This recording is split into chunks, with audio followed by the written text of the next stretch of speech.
يبقى الانجل بتوين ذا تو كوفالنت بوندز، الانجل ما بين البوند دي والبوند دي 104.5. يبقى بالترتيب كده عندنا اول حاجه هاي الكترونيجاتيفيتي اوف اوكسجين، الاكسجين عنده الكترونيجاتيفيتي عاليه، فهتكون بارشال تشارجز ما بين الاكسجين والهيدروجين. الاكسجين هيتكون عليه بارشال نيجاتيف تشارج، الهيدروجين هيتكون عليه بارشال بوزيتيف تشارج. انا عندي سترونج اسيد وعندي سترونج بيز، عندي ويك اسيد وعندي ويك بيز. يبقى السوليوشن الناتج كله عندي بيزك سوليوشن. بيزك سوليوشن معناه ان انهي ايونز اكتر؟ الاو اتش ايونز اكتر من الاتش ايونز، عشان الناتج كله اصبح بيزك سوليوشن.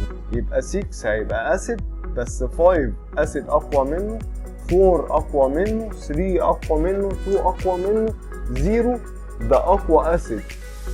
بيبسي زمان اصلا الميه الغازيه دي او اللي هي الصودا اتعملت اصلا في صيدليه قبل ما تبقى منتج بيتباع لينا كلنا كده، كانت فعلا بتقضي على الحموضه او عاملينها اصلا عشان زي فوار كده يتغلب على الحموضه.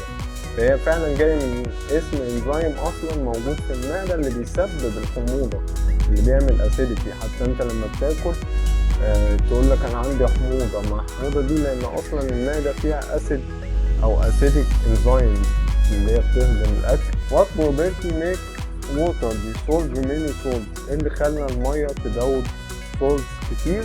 قلنا هل ووتر موليكول بولاريتي، كوفالنت بوند، ايونيك بوند، ولا هاي ووتر دينستي؟ طبعا احنا قلنا الهيدروجين بوند اللي هي اصلا نتجت نتيجه البولاريتي بتاعت الووتر.